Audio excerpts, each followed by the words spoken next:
Bonjour et bienvenue dans Parlons vrai, Parlons Bible. Deuxième vidéo sur le thème que ton nom soit sanctifié. Et aujourd'hui, on va essayer de comprendre ce que ça signifie. Et sans plus tarder, on va voir un récit dans le livre des Nombres au chapitre 20. Israël est sorti de l'Égypte et marche vers la terre promise. Arrivé à Kadès, le peuple va murmurer contre Aaron et Moïse parce qu'il n'y avait plus d'eau. Moïse et Aaron vont aller dans la présence de Dieu pour savoir quoi faire. Dieu donne des ordres clairs. Dieu dit à Moïse, parle au rocher et il donnera ses eaux pour le peuple. Et Moïse, fatigué et excédé par les plaintes sans cesse du peuple, va frapper le rocher avec son bâton 2 fois. Et il va dire, est-ce de ce rocher que sortira, que nous allons vous faire sortir de l'eau? Et cela va déplaire à Dieu. Et on est au verset 12. Dieu va dire, parce que vous n'avez pas sanctifié mon nom, parce que vous n'avez pas cru en moi et que vous n'avez pas sanctifié mon nom, eh bien vous n'irez pas dans le pays que j'ai prévu pour le peuple. Donc Dieu ne va pas apprécier le comportement de Moïse et va le sanctionner en quelque sorte. Maintenant, on va aller dans le livre d'Ézéchiel au chapitre 36. Dans le livre d'Ézéchiel, Dieu annonce une sorte de restauration pour le peuple d'Israël. Et voici ce qu'il dit au verset 23. Il dit, « Je sanctifierai mon grand nom qui a été profané parmi les nations que vous avez profané au milieu d'elles. Et les nations sauront que je suis l'Éternel, dit le Seigneur l'Éternel.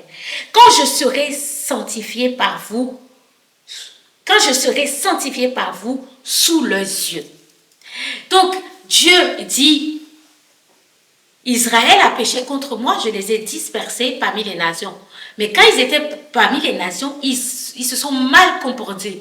De manière à ce que ils n'ont pas sanctifié mon nom. Mon nom a été profané à cause d'eux. Parce que quand ils agissaient, les gens les regardaient en disant, voici le peuple de Dieu. Et donc, comme le nom de Dieu était attaché à leur existence, eh bien, le nom de Dieu était sali. Le nom de Dieu était profané. Le nom de Dieu n'était pas sanctifié. Alors, ça veut dire quoi, sanctifier le nom de Dieu? Ça veut dire rendre gloire à Dieu. Je sanctifie le nom de Dieu lorsque ma manière d'agir, ma manière de parler, de me comporter, d'être avec les autres, sanctifie le nom, glorifie le nom de Dieu. Je sanctifie le nom de Dieu lorsque je lui donne la place qu'il mérite, lorsque je crois en lui, lorsque j'agis selon sa parole. Je sanctifie le nom de Dieu. Et c'est ce que Dieu reproche à Moïse et c'est ce que Dieu va reprocher à son peuple. Ils n'ont pas réussi à sanctifier son nom aux yeux des autres. Alors Dieu décide de le faire lui-même. Dans le verset 23 qu'on vient de lire dans Ézéchiel 36, Dieu dit, je vais sanctifier mon nom. Mais il y a quelque chose qui retient mon attention. Dieu, il dit, je vais sanctifier mon nom. Et tout le monde saura que je suis l'Éternel. Et il reprend, il continue et il dit, les nations sauront que je suis l'Éternel lorsque mon nom sera sanctifié par vous sous leurs yeux. Alors, d'abord, Dieu leur reproche de n'avoir pas sanctifié son nom au milieu des nations, d'avoir profané son nom. Alors, qu'est-ce qui fait croire à Dieu que maintenant ils vont réussir? Manière de parler. Qu'est-ce qui lui fait croire que maintenant c'est bon, ils vont réussir à sanctifier son nom? Parce qu'il dit, les nations sauront que je suis l'Éternel lorsque vous allez sanctifier mon nom sous leurs yeux. Donc ça dit qu'il est en train de dire, vous allez sanctifier mon nom. Alors qu'ils ont déjà échoué à le faire. Alors qu'est-ce qui fait que Dieu pense que maintenant ça va être bon? La réponse se trouve dans les versets suivants. Je vais lire les versets 26 à 27. Je vous donnerai un cœur nouveau et je mettrai en vous un esprit nouveau. J'ôterai de votre corps le cœur de pierre et je vous donnerai un cœur de chair. Je mettrai mon esprit en vous et je ferai en sorte que vous suiviez mes ordonnances et que vous observiez et pratiquiez mes lois. Donc, Dieu dit, je vais sanctifier mon nom, mais je vais le faire à travers vous. Et vous allez réussir parce que les choses ont changé.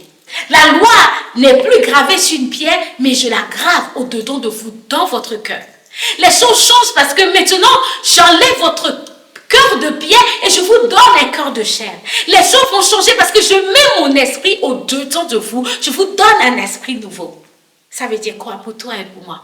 Ça veut dire que nous ne pouvons pas sanctifier le nom de Dieu si Dieu ne le fait pas au travers de nous. Nous ne pouvons pas sanctifier le nom de Dieu sans avoir reçu un esprit nouveau, sans avoir reçu un cœur de chair à la place d'un corps de pierre. Nous ne pouvons pas sanctifier le nom de Dieu sans que Dieu ne mette son esprit au-dedans de nous.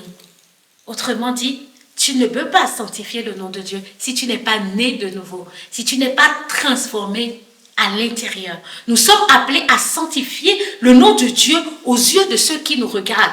Mais nous ne pouvons réussir que si nous-mêmes nous sommes transformés à l'intérieur. Si nous laissons Dieu agir au-dedans de nous.